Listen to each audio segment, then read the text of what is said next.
Hello, hello. You're not going to believe it, College Chemistry 2, but this is your very last chapter of chemistry, at least in high school. This is chapter 24, Organic Chemistry. Oh, this is my favorite, most favorite, precious chapter. It saddens me that I won't be here with you, or actually, I'm here, that you're not here with me to talk about it, because organic chemistry is where it's at. Because we've talked a lot of chemistry, but like this is the chemistry that if you're going to read like on the back of a food label, or if you're interested in like what medications, like what chemicals are in your medication, it's organic chemicals. And so that's why they kind of save it. Like most of the time you have to take like it's a whole separate class, like a whole year, because there's just so much to it. But it's also, again, I just think the most important. So we're going to just have this tiny little chapter tucked in here to at least just talk about the basics of organic chemistry. I do hope that many of you get a chance to take this the whole class for organic chemistry. It is a challenge, but it's so rewarding. At least that's my personal biased opinion. So with that, let's get started. So something you should have already known. Organic chemistry is the study of carbon containing compounds. Now, you already knew that it has to be carbon containing again, but emphasizing that word compound. If I were to hand you a piece of charcoal, like most people would not normally call charcoal, even though it's made up of pure carbon, we wouldn't call that organic. So specifically carbon compound. So typically it's going to have carbon and hydrogen.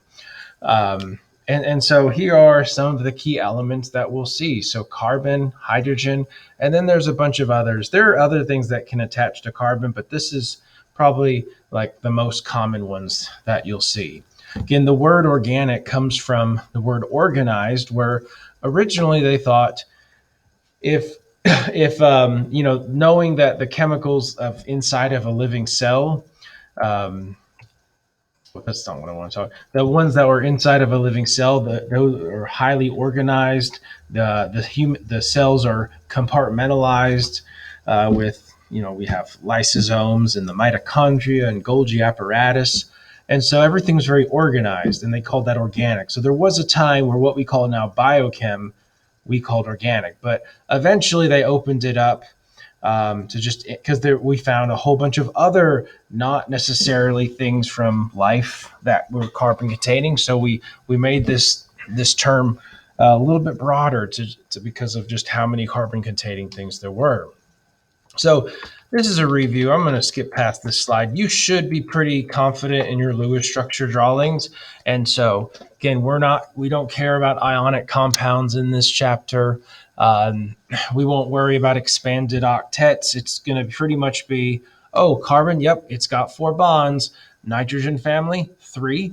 Oxygen family, 2. Halogens, 1. So really, organic chemistry got kicked off by Friedrich Wöhler. I like that name. It's got the dots over the O, which I always forget. I want to say he's like German or Dutch, but he is credited with in 1828 bridging the gap between um, organic chemistry and the rest of the chemistry. So there was a time that they thought that the chemicals that made up life were strictly off limits, that we know proteins, DNA, lipids, they're all carbon-based compounds, but they didn't think that you could actually make any of them. And so what he successfully did, or accidentally did, was he synthesized urea with ammonium thiocyanate. And so what you're seeing here is an oxygen and a couple nitrogens, but that is urea. Our bodies naturally make it as our bodies try to get rid of excess nitrogen, and then it comes out in urine, hence that name urea. And so what he found with ammonium cyanate, by heating it, it could produce urea without the benefit of a kidney, a bladder, or a dog. That was his quote. Um, and again, this was the first time something biological had been synthetically made. And so it bridged this, or actually like kind of tore down this wall that they thought that was somehow separating normal chemistry to biological systems. And so organic chemistry can be a lot more than just the chemistry of life. And so now if it's the chemistry of life, we call it, specifically, we call it biochemistry, but then organic can include all these other things. Oh, no, I hit a button. So organic is studying hydrocarbons. So pretty much carbon hydrogen compounds. So, but of the hydrocarbons, we can break it up into a couple different classes. Probably the larger one is going to be aliphatic, and then aromatic specifically. We'll talk about it. It's going to refer when things have resonance, which we talked about in College Chem 1, but we'll get back to that. So if it's aliphatic, then this is probably the normal type that we're familiar with, where we can have alkanes, alkenes, alkynes, which that just refers to the different types of carbon-carbon bonding, single, double, triple. Why is carbon so special? Again, what's the big to do? We said in the last semester, it comes down to versatility and stability. So carbon having 4 unpaired electrons can make single bonds, double bonds, triple bonds. Silicon below it can do that as well. But again, that's where the stability comes in. So carbon is a smaller atom, and so its bond enthalpies are greater. So it takes more energy to break these bonds, which make these molecules a little bit, to get more resilient. The Chemical Abstract Service Registry contains more than 110. Now, I haven't updated these notes in about 4 years. So I just looked up this number. It's actually 160. So we added 50 million unique substances. And that's a lot. Again, just Google CAS registry and you can look up that information. But the reason, again, carbon's so special, 80% of all these substances are organic. And so, again, we've covered some of this stuff. This is meant to just be review. Blah, blah, blah, blah, blah, blah, blah, blah. Yep, moving on. Now, easiest way to study or to get a hold of some organic chemicals is go grab you some oil. Go over to Texas and, I don't know, pump some of this liquid gold out of the ground. So crude oil, again, as we normally would see it in a, again, raw form, it's actually a mixture of hundreds, sometimes thousands of different hydrocarbons. So it's not just one thing. So to make it useful, we separate it. This is a process called cracking. And all it is distillation. So you see these big towers here? Well, you pump this crude oil in at the bottom, and then you heat it up. So as you heat it, now we're not trying to ignite it, and for that reason, we're doing this in anaerobic conditions or just the lack of oxygen. As you heat it, past the, not necessarily to the boiling points, but at high temperatures, then the things that are more volatile, they'll evaporate, and in the gas phase, they'll rise. But then they're multi-chambered. So we have these different sections that the further away from the main heat source, you then have condensation and you can separate them off. And so what you can see is that as you get further away, you get lighter and lighter and lighter hydrocarbons, where at the top you get things that were never going to condense. So 1 to 4 carbons, those were going to be in the gaseous state pretty much at room temperature anyway. We have lubricating, heating oils, kerosene, naphtha. There's our gasoline. We like gasoline. Again, gasoline makes up a little less than 50% of that, and then the other half is used to make all different sorts of things, most notably plastics of all different kinds, which we'll talk about. Oh, and then we would also be watching all these fun videos, but we're not. But so definitely go back and watch all these links. Okay, I don't have any. I didn't have any back here. Oh, that's lame. Well, there was one. Yeah. Okay, go back. Oh, too far. And here we are. So the first kind of aliphatic hydrocarbon, again, aliphatic means not aromatic, is the alkane. So alkanes have only single bonds. So there are no pi bonds. There's no double bonds. And what I want you to know is that they will always have this general formula of Cn to H2n plus 2. So for every carbon If you double that number of carbons and add 2, you know how many hydrogens there are. Okay, we talked about this first semester, that if we say we have like a saturated fat, then it has no double bonds. It has the maximum number of hydrogens.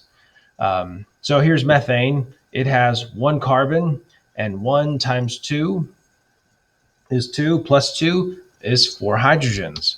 Or here is ethane. So 2 carbons, 2 times 2 is 4, plus 2 tells us there are 6. And here is pentane, 5. So 5 times 2 is 10, plus 2 is 12. There are 12 hydrogens. So all of these are saturated alkanes. And so once you get past propane to butane, then we can start to see what's called branching. So you can't do anything except have a straight chain with these ones. But here is N-butane. The N stands for normal. So 4 carbons. If I said butane, I would probably expect you to think 4 carbons in a chain. But then here's isobutane. Iso, as in it's an isomer, because there are 4 carbons. However, instead, now we have 3 in a chain and 1 branched off of it. So they have the same formula, but they have very different chemical properties, even though they have the same formula. So again, what we're looking at are structural isomers. Again, make sure you know when this is something I asked about last semester. Yeah, different arrangements, different properties. Oh, I don't like how that looks. What's this silly gap there for? Hey, how many structural isomers exist for pentane? So this is where it would be a nice exercise for you to hit pause and then try drawing. How many can you get? So do that. I'll wait. Did you hit pause? Okay, are you done? You probably didn't do it. Maybe you did. I don't know. Kudos if you did. Let's see what I got. Here's N-pentane, where again the N is for normal, and it's just 5 in a straight chain. Or we could take one of those and branch it. So here, instead of 5 in a row, we have 4 with 1 carbon put here. Now, it will also change the name, so we don't technically call it pentane, which we'll get to the naming soon. This is 2-methylbutane. Remember, we said but means 4. So 1, 2, 3, 4. Meth means 1. And so there is a single carbon group on carbon number 2. And then notice the boiling point. It dropped. So it dropped upon this change. So it does not have the same properties. Here's 2,2-dimethylpropane, which this one has an even lower boiling point. And again, what we're seeing is as the branching goes up, these things can stick together, or they stick together less. It's kind of harder for this one to give itself another molecule a hug, whereas pentane, it can line how linear it is. It can pack together very easily, and we see that with higher boiling points. So these are isomers of C5H12. Again, notice only one of them is actually called pentane. Again, the physical characteristics, whether it's a solid, liquid, or gas, again, all the alkanes, they end with ane, saying they're all single bonds. And then here are the prefixes. You do need to know them. So meth is a prefix that just means 1. Eth, 2. Prop, 3. But, 4. And then the rest of these are the same Greek prefixes: penta, hexa, hepta, octa, nona, deca. You probably already know those. But these, for the linear chain, here's the corresponding melting and boiling temperatures. And we see as they get bigger, so do those temperatures. We talked about this earlier in the semester, saying if all of these are nonpolar, melting and boiling points go up. If they're not polar, as the number of electrons go up. So the polarizability increases with more electron, making these values go up. So the first 4, meth through butane, are naturally found as gases. And when you get to pentane, then these ones you start to find as liquids. And you generally don't get to solids, at least for linear, until you get up to like 18 different carbons in a row. Yep. Huh? Uh-huh. Oh, hey, it said that right there. Again, lots of different ways we can represent these. There's the chemical formula, but then sometimes this is the displayed formula where it also shows a functional group. So instead of 18 hydrogens, it says 17, and then this is pointing out that it's an alcohol group. And then here, again, if you spot CH3, it's telling you it's carbon with 3 single hydrogens bonded to it. Or if CH2, it's carbon with 2 hydrogens bonded to it. And it assumes you know that the carbons are the ones attached. Here's the skeletal structure that you'll see fairly common, where if you don't see anything at each corner, you assume it's carbon. And you know how many bonds carbon forms, 4. So if this carbon only has 2 things attached to it, it assumes you know that the other 2 are hydrogens. Or here, this carbon only has 1 thing attached, so it has 3 hydrogens attached to it. And then here is the space filled. So this is a little bit more accurate depiction, maybe not the color coding, but of what this octanol would actually look like. So in reality, a covalent bond is where electron density is overlapping. And so this is a little bit more realistic. And then here's this is the ball and stick representation, which can also be useful because sometimes with a whole bunch of bonds, things get looking complicated. Here's more of the same. Yep, I'm going to click past that. So here is where I'd want you to practice this. It says redraw the following structures in an alternate form. And on the homework, I'll ask you to do some of this. Oh, also the homework isn't from the book. It's homework that I wrote that I want you to use. So what I mean here is for this first one, I want you to do the skeletal. So do I have a pen? I don't know if I do. That would be awesome, but I don't think I do. Hold on, let me try this. Oh, well, I went too far. Okay, here's a pen. So this one would look, let's see, 1, 2, 3, 4, 5, 6. So 1, 2, 3, 4, 5, 6. Ugh. 1, 2, 3, 4, 5, 6. So each corner is a carbon.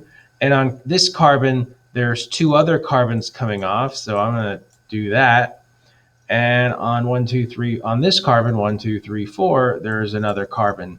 So these 2 are the same thing. Now down here, again, anytime we have a functional group, which pretty much when you see other elements besides carbon and oxygen, we generally would show those. So for this one, we have hydrogen, oxygen. Oh, I don't like this at all. There's a carbon, there's a carbon. So here's this corner is this carbon, this corner is that carbon, and then there's another oxygen, hydrogen.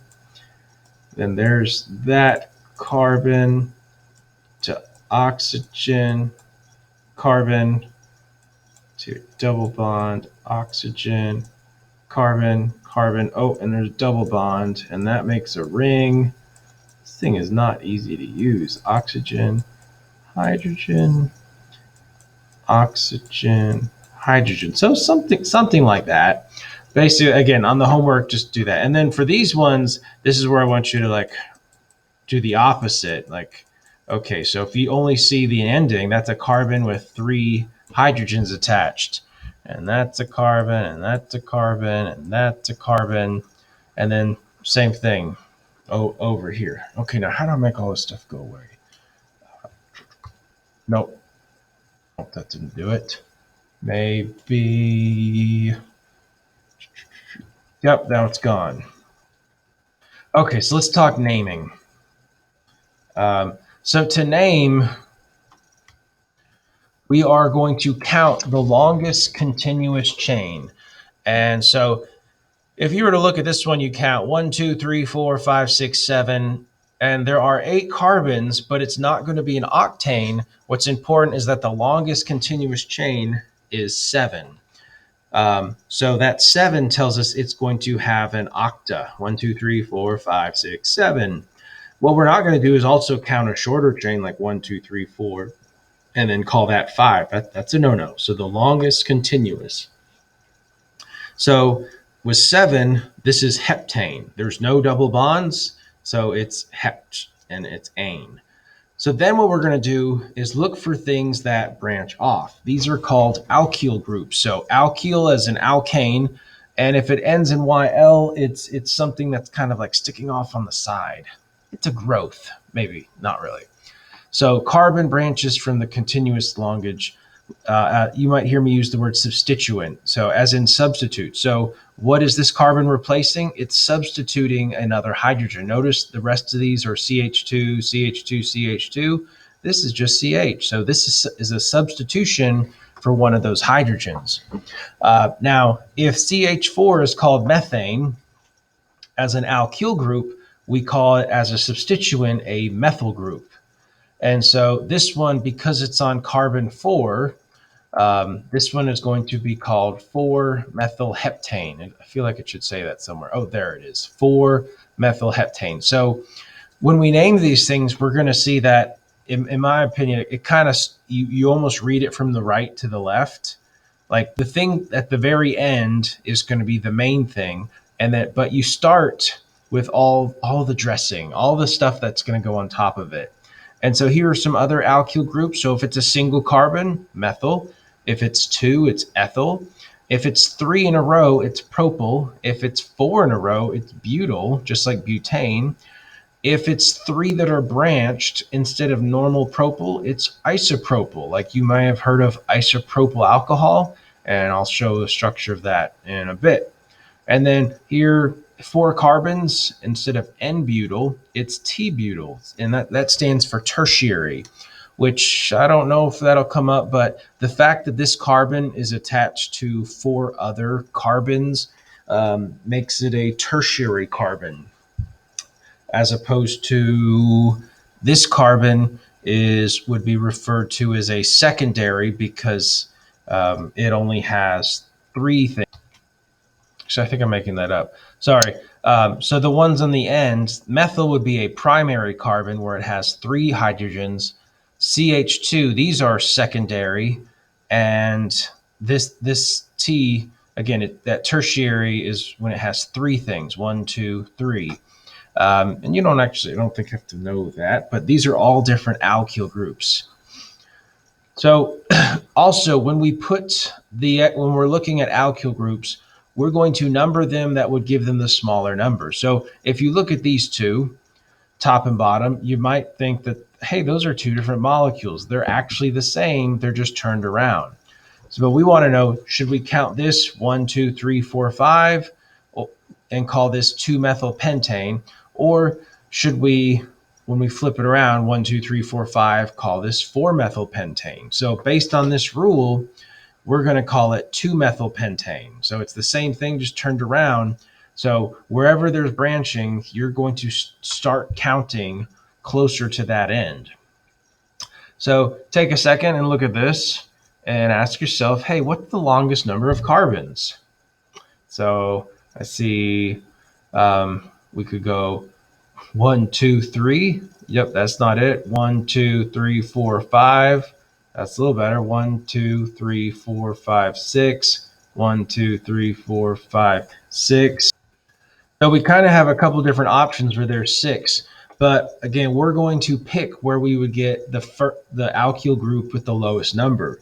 And so if we start here, our alkyl group wouldn't be until number 3. But if we start here, then we're going to have an alkyl, a substituent at carbon number 2. So 1, 2, 3, 4, 5, 6. So we can call this hexane. And then we have 3-ethyl. So at the 3rd carbon, there's an ethyl group. So these 2. And at the 2nd carbon, there's this 1 extra methyl group, and that's 2. These typically go in alphabetical order. So instead of saying, oh, 2 comes before 3, we would say this E comes before that M. So again, we're not calling this 3-isopropyl-hexane because if you counted 1, 2, 3, oh, yep, that's an isopropyl group. That would, both of these names would technically give you the same thing, but this is the correct approved name. Yep. Now, if you have multiple of the same alkyl group, we're going to use the prefix di, tri, and tetra. So here we have two different methyl groups. It's hexane, so we're going to call this 2,3 dimethyl. So 2 and 3 tells you the position, and dimethyl tells you that both of these things at those positions are methyl groups, and then hexane. Whereas down here, we have 3,3-dimethylhexane. Over here, we have 1,2,3. So this is propane. So this is going to be 2,2-dimethylpropane. Now, there are other, besides alkyl groups that are carbon-based, there are other substituents. But we're going to use the numbering exactly the same. Here is the amino group. We mentioned the amino acid has nitrogen, so NH2. Then we have the halogens, fluorine, chlorine, bromine, iodine. We just change the ending to O, fluoro, chloro, bromo, iodo. And then here is the nitro group. So this is very commonly used, very common organic substituent where there's actually resonance between NO2. It's kind of like if you nitrate something, it produces a nitro group. And then a vinyl group is technically an ethylene attachment. So 2 carbons with a double bond in the middle. So here we have a butane, but it's got bromine and NO2. So bromo and a nitro group. So this is 2 bromo and 3 nitro. So 2-bromo - 3-nitro butane. So again, the very last thing tells you the base carbon chain, and then this is all the stuff, that's the decorations that just get added. Here we have, again, butane, but it's got a chloro and a fluoro. So 1-chloro - 3-fluorobutane. And again, because this is on, we're going to start counting here and not here because it makes it 1,3 as opposed to 2,4. So this is the point where I would say, okay, go ahead, name this thing. Pause. Hope you're working on it. Hopefully you're paused. This is how you'll see whether you're awesome or amazing, or if you're still awesome or amazing, you just need to like practice it and stuff. Okay, so we need to find the longest chain of carbon. 1, 2, 3, 4, 5. And here we have 1, 2, 3, 4, 5. So both of these technically go 1 to 5, and it honestly doesn't matter because whether you count this way or this way, we're gonna count the other one as an ethyl group. So let's just start here. We have 1, 2, 3, 4, 5. That's gonna make it a pentane.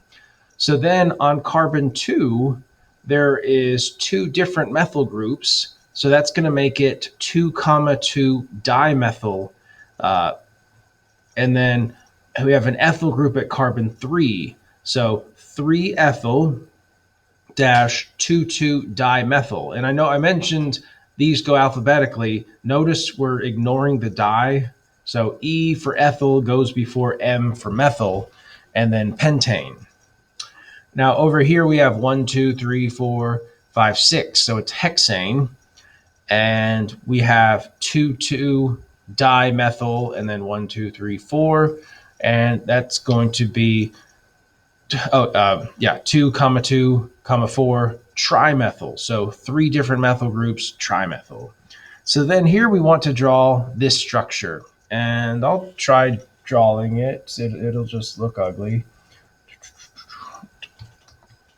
So I'm going to use the skeletal form because it's easier. So octane tells us there's going to be 8 carbons. 1, 2, 3, 4, 5, 6, 7, 8. So each corner end is a carbon. Then we have 2 aminos. That tells us there is a an NH2 group. So it's just a nitrogen. And, if we were drawing Lewis structures, we'd also put non-bonding lone pairs on there. We're not super worried about that. It's 4 isopropyl. So 1, 2, 3, 4. Darn. This is going to look ugly. So isopropyl has a carbon here, then a carbon there, then a carbon there. So instead of 3 carbons in a row, it's carbon, and then branched. 5 propyl. 1, 2, 3, 4, 5. Okay, so now at the 5 group, we need propyl, which again is 4. And without iso, it tells us it's just 3 in a row. So 1, 2, 3. So there you go. There's 2 amino, 4 isopropyl, 5 propyl octane. Let's see this thing. 1, 2, 3, 4, 5, 6, 7. Heptane. So at position 1, it's dibromo. So there's 1 bromine. There's another bromine. 3 tert-butyl. So 1, 2, 3. I'm going to go up here. So there's a T-butyl. It's 4 carbons total. 1, 2, 3, 4. 5 fluoro. 1, 2, 3, 4, 5. Okay, I'll put a fluorine there. And you don't have to do the dots. I mean, you can, but you typically don't in organic chemistry because there's already so much going on. So there you go. That looks pretty. Hope you like that. Oh, it's still there. Okay, go away. Oh, see, yeah. Okay, so let's talk a little bit about reaction. But by far, the one most people know when it comes to organic chemicals is combustion. Almost all of them, you can then react with oxygen to get CO2 and water. Here's methane. In a previous chapter, here's the standard enthalpy change. It's exothermic. Instead of methane, if you have ethane, you get 3,000. So generally speaking, the greater the number of carbon-hydrogen bonds, the more energy is stored, which is why if you start looking at long, I'm going to try this again. If you start looking at long carbon chains, that's what fuels look like. So if we're talking about oils that you like in crude oils that we use in gasoline, again, think of like octane and decane. They're long carbon chains. There's a lot of energy to be had in breaking these bonds. Or even inside of us, your fats are made up of fatty acids, and they too have these long carbon chains. And then they might have a fatty acid group. They have an acid group at the end to make a fatty acids, but it's still a lot of saturated single bonds between carbons. So there's lots of energy there.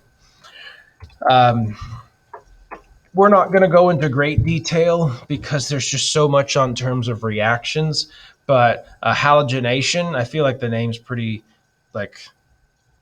explicit. It tells you exactly what's happening.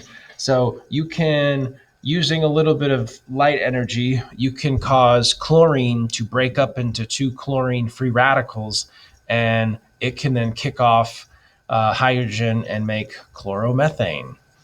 And it says that right there. Yep.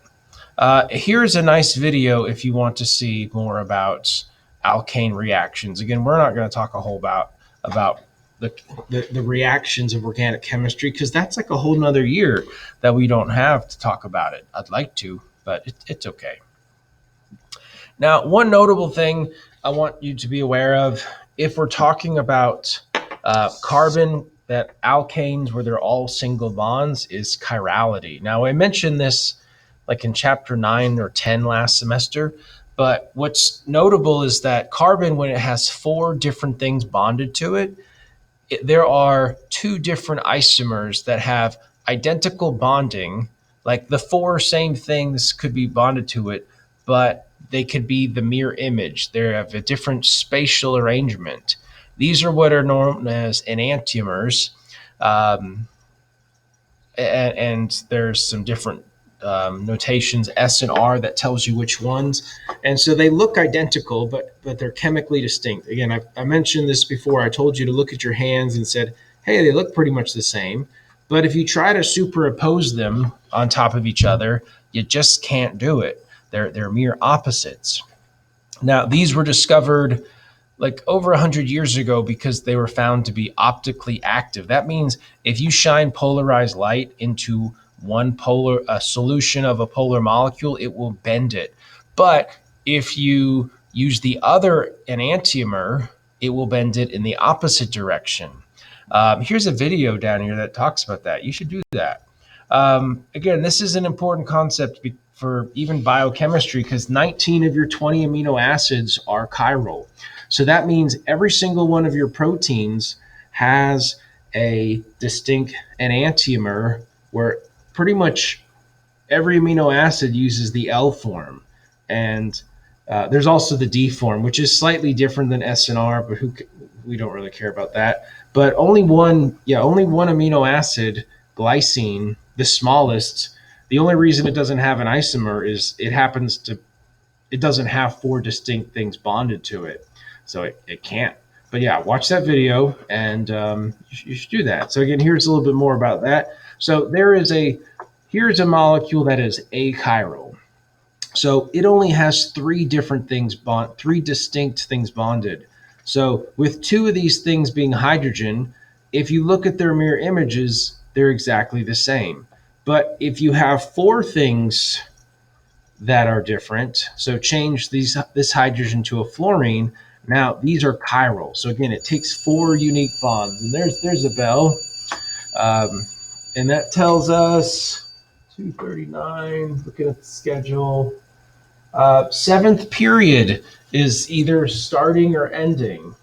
I don't really know. It's 2:40 p.m. on a Monday. I should probably go home. No, I like it here. I'm just going to camp out. I do have a cot in the closet with a pillow and a blanket. It's actually for my kids, but I'm tempted to use it. Anyway, let's press forward just a little bit longer.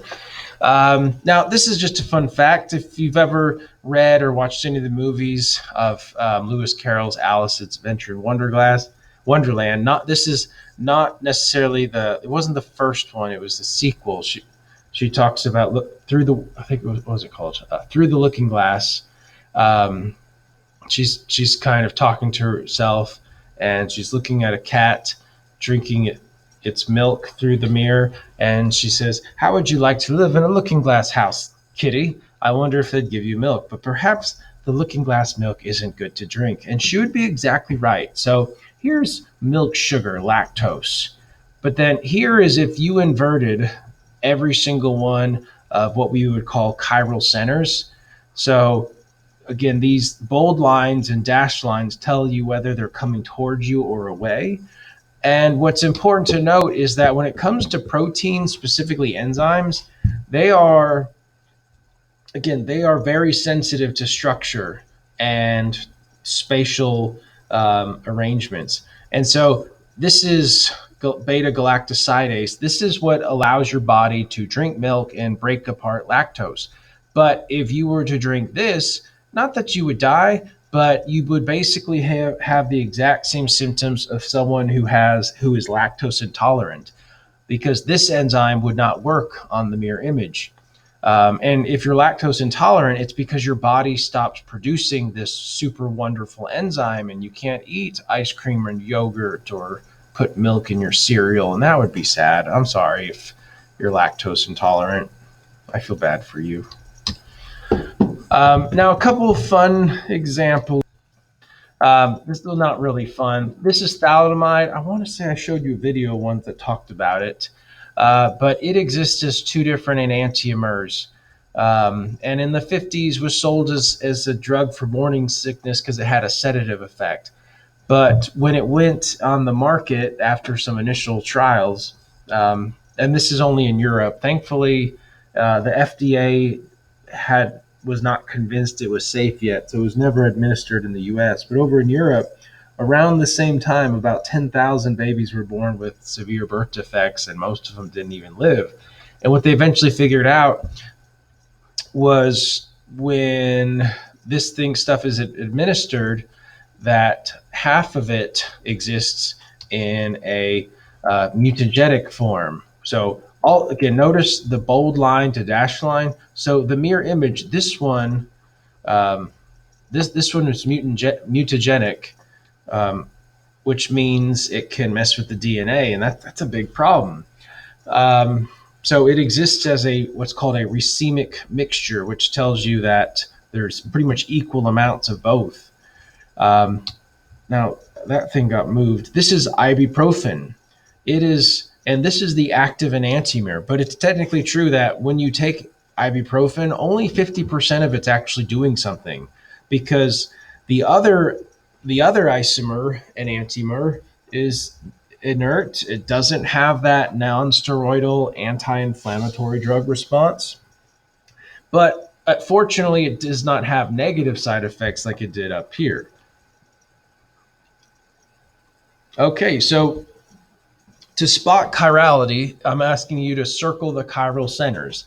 So pretty much look for any atom that has four distinct things bonded to it, and that would be a chiral center.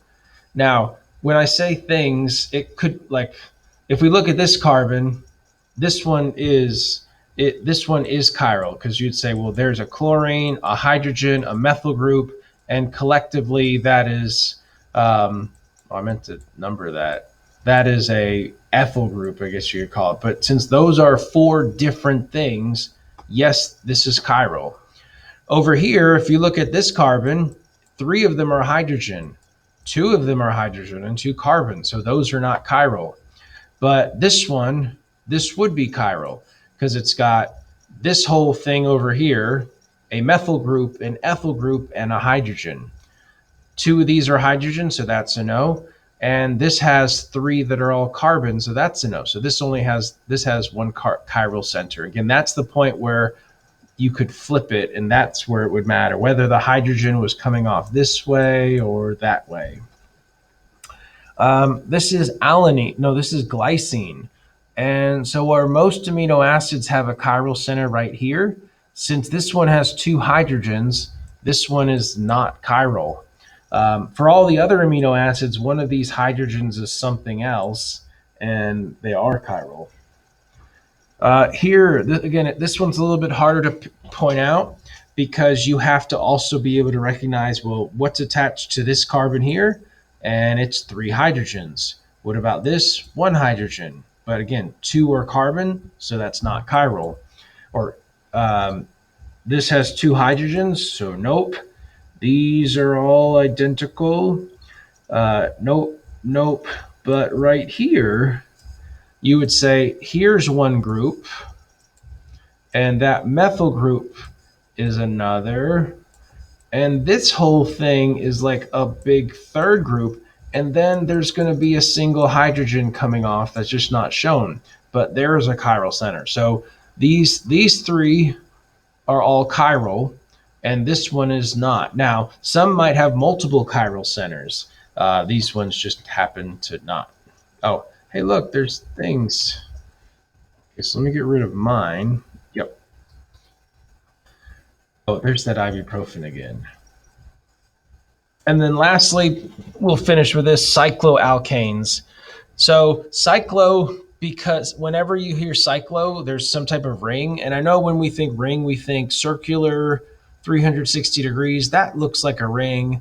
That looks like a square. That's not a ring. That looks like a triangle. But all of these, regardless, are considered rings. So if somehow the carbons come back to one another, then it's a ring. Now, what's important to point out is the formula does change. So just because it's an alkane with no double bonds, oh, too far, here it's instead of 2N plus 2, it's just 2N. So that means we have a degree of unsaturation.